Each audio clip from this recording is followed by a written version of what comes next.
Hi there, and welcome to a heavyweight episode of Head to Head. Graz, Austria is home to strong things. Among them, Arnold Schwarzenegger, my former governor, and of course, the Mercedes-Benz G-Wagon.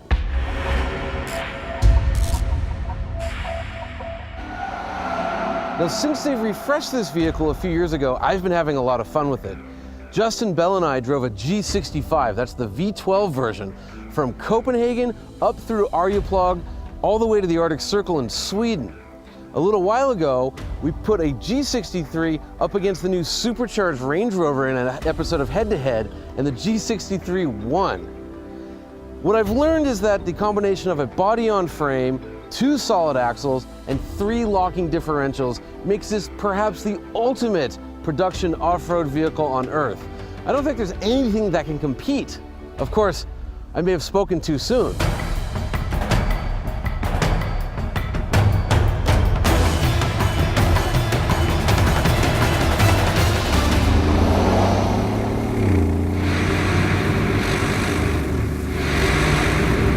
Meet the 6x6. I think it's safe to say that G63 here doesn't have a prayer.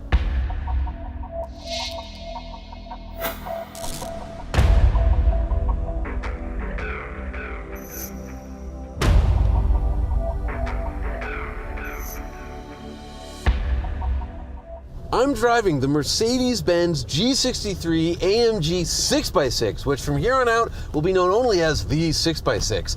I think it goes without saying, this thing is frickin' cool.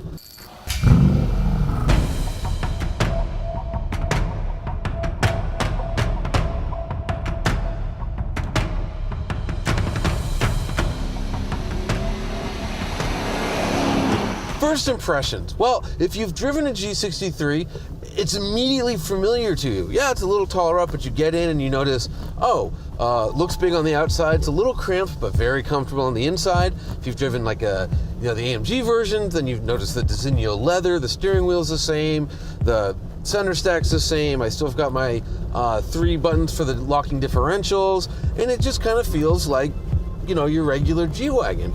Except it's totally not. And you start to notice a few different things. Like, for instance, there's no radar cruise control. In fact, there's no cruise control at all. They actually pulled the stock out. And then you start playing and you realize, wait a second, there's no backup camera. And you might laugh at that, except that this is a 19-foot long vehicle that's 7 feet wide and nearly 8 feet tall. Backup camera would be nice. So then you start to notice this stuff up here, and this is very different. I've got an auxiliary fuel tank, which I activate by hitting this switch here. Then you've also got this. I can turn on the compressor. It's going to get loud. But this lets me inflate and deflate the tires. And I can do the fronts by themselves or the 4 rears together. And it's really a huge compressor. It works very quickly. So you can go from 0 bar, in other words, no pressure whatsoever, up to 2 bar in 20 seconds. It's incredible. And now we got to go over the numbers, because they're crazy.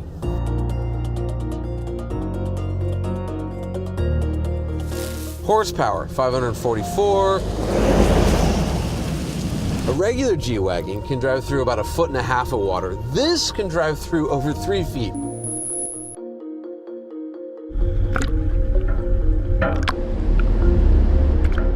Instead of 3 locking differentials, this truck has 5.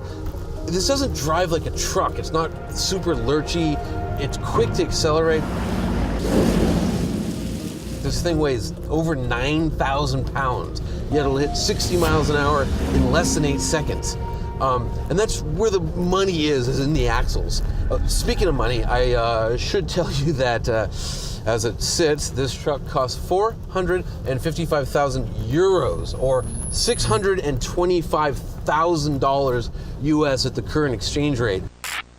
Why do we have to drive this car? It's a head-to-head, right? I understand. Okay. Right. So now I'm back in the regular flavor G63, which obviously it's a very cool car still. Just like all the G-Wagons, you get some things like the locking and unlocking of the doors, which is one of the very coolest sounds. And you know, in the regular G-Wagon, you get the sound of 5 rifle bolts instead of just 4 like you do in the 6x6. Aside from the superior sound of the door locks, other advantages to the regular G63 are this. It's faster. The 6x6 is limited to 160 kilometers an hour. This is more maneuverable. It's quicker. It stops shorter. It's probably better on gas if you care about those kind of things, and doesn't cost as much. But the biggest thing, the biggest problem I have with the regular G63 is that it doesn't fly.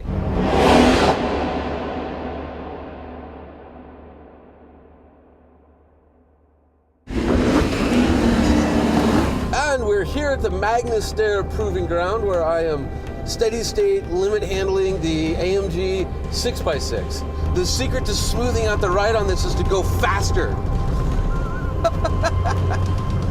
Lock the rear diff real quick, fly up this hill.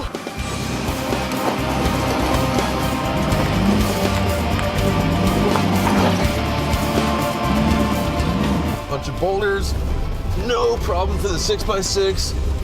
Oh, look at that, just goes right up. Unlock the front diff for my descent.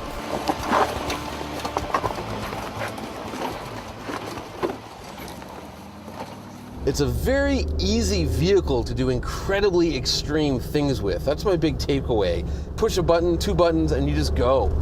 And you go over anything, like this really vibrating stuff. So, you know, here at the Proving Ground, it's interesting comparing this to the G63. And we know that the G63 is a hell of an off-roader. I've done a lot of off-roading in that. I've driven that thing to the Arctic Circle. It's an incredible car. I think the difference, and at least in terms of the obstacles here, is the G63, the regular one, will do it. The G63 6x6 will do it a lot easier. It's just so... nothing is going to slow it down. It'll just go over or crush or kill whatever's in front of it.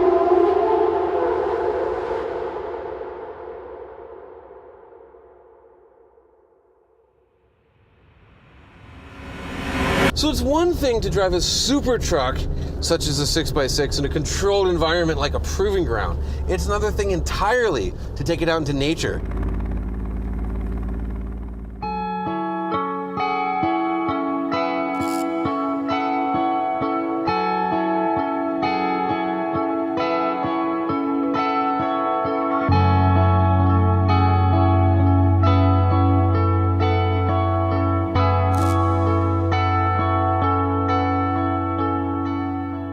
In conclusion, look, the G63, the G-Wagon, hell of a car. I would love to own one. But the 6x6 is a dream. It's an impossibility. Unglaublich, as the Germans like to say. I can't believe they actually built the thing, and I totally can't believe they actually let me drive it. It's a fantasy vehicle come to life. It makes no sense, yet I want it more than anything else. Which is why the 6x6 totally wins this week's head-to-head.